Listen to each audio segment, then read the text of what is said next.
Hello बच्चों, आप सभी का हमारे चैनल आरती एजुकेशन क्लासेस में स्वागत है। आज की वीडियो में हम आपके लिए लेकर आए हैं लर्निंग आउटकम्स आधारित लर्निंग गैप सामग्री विषय हिंदी कक्षा 5 के लिए। तो आइए बच्चों, हम देखते हैं कक्षा 5 के लिए जो कि लर्निंग आउटकम्स है।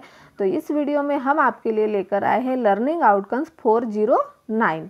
तो यहाँ एक हमें पार्ट दिया हुआ है पैराग्राफ, उसके आधार पर हमें प्रश्नों के उत्तर देना है। तो देखिए, हम आपको पहले पार्ट पढ़कर समझा कर बता देंगे, उसके बाद हम प्रश्नों के उत्तर लिखेंगे। बातों से मीठी कहानी सी झूठी, घड़ी घड़ी विश्राम जाने सीताराम, शक्कर का घोड़ा शक्कर पारे की लगाम, ऐसे ऐसे बुधिया की नानी एक दिन कहने लगी कहानी।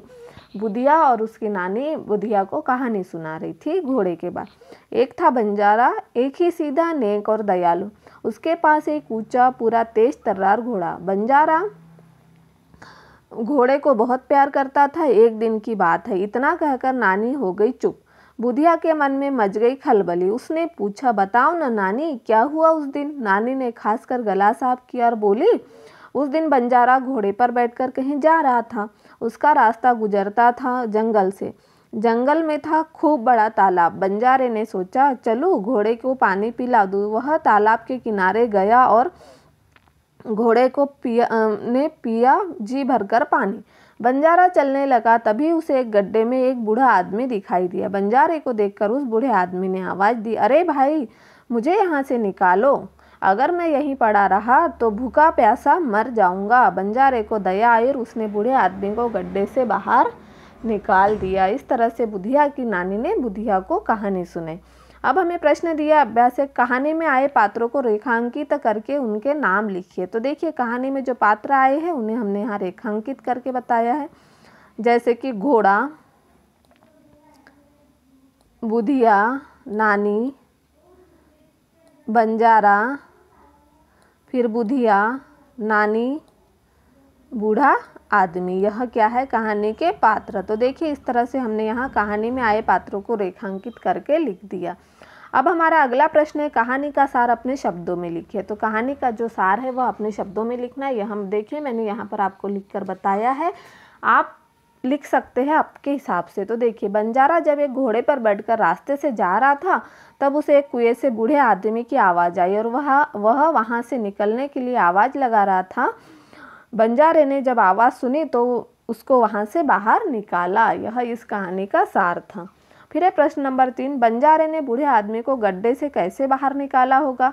तो बंजारे ने अपने घोड़े की लगाम वाली जो रस्सी होगी उसको कुएं में डालकर बूढ़े आदमी को पकड़ने के लिए बोलकर उसे बाहर खींचा होगा। इस तरह से अनुमान हम लगा सकते हैं। फिर कहानी में यदि घोड़े की जगह कोई और जानवर होता तो क्या शीर्षक होता? तो कहानी में यदि घोड़े की जगह गधा जानवर होता तो कहानी का शीर्षक मेहनती गधा होता। कहानी का शीर्षक क्या होता? मेहनती गधा।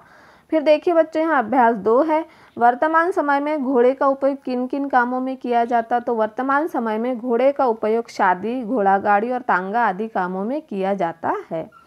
आपने कभी किसी की मदद की है? यदि हाँ, तो उस घटना को अपने शब्दों में लिखें। हाँ, हमने एक बूढ़े विकलांग दादाजी की मदद की है, उन्हें रास्ते को पार करने में उनकी मदद की है।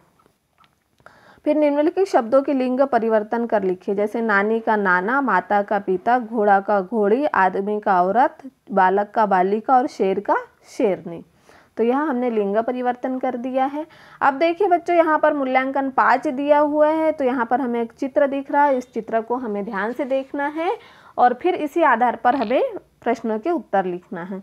तो देखिए, एक दादाजी दिख रहे हैं, एक बच्चा दिख रहा है, एक बालिका दिख रही है, एक कुत्ता और एक आदमी उसे सैर करवाने ले जा रहा है। तो यहाँ पर हमें चित्र में दिखाए गए पात्रों को अपने मन मुताबिक नाम दीजिए। तो दादाजी, वो बालिका का नाम पल्लवी, सोनू वो बालक का नाम, राहुल वो बालक जो आदमी जा रहा है उसका, और डॉगी उस कुत्ते का नाम। हमने इस तरह से इन पात्रों के नाम लिखे। चित्र के पात्रों के बीच हो रही क्रियाओं को क्रम से लिखे। तो चित्र में सभी लोग सुबह की सैर के लिए निकले हैं। किसी बगीचा उद्यान का वर्णन अपने शब्दों में कीजिए। उद्यान में बहुत सारे पेड़ पौधे होते हैं, कई तरह के फूलों की लताएं होती है, भांति भांति प्रकार के पुष्पों के पेड़ होते हैं और झूले भी होते हैं। निम्नलिखित शब्दों को लिंग अनुसार छाट कर लिखिए। मटका, कुल्हाड़ी, चाची, सियार, डिब्बा, पीता, केला, बस, कार और ट्रक। तो यहाँ पुल्लिंग और स्त्रीलिंग। तो पुल्लिंग में क्या आ जाएगा? मटका, सियार, डिब्बा, ट्रक, पीता और केला। और स्त्रीलिंग में कुल्हाड़ी, चाची, बस और कार। तो यह हमने यहाँ पर पुल्लिंग और स्त्रीलिंग शब्दों को छाट कर लिख दिया है। आप भी इसे लिख लीजिए और आपका अभ्यास कार्य पूर्ण कर लीजिए। तो इस तरह से यदि आपको हमारा वीडियो अच्छा लगा है तो हमारे चैनल को सब्सक्राइब ज़रूर कर लीजिए और बेल आइकन को प्रेस करना ना भूलिए, ताकि आपको हमारे आने वाले वीडियो के नोटिफिकेशन मिलते रहेंगे।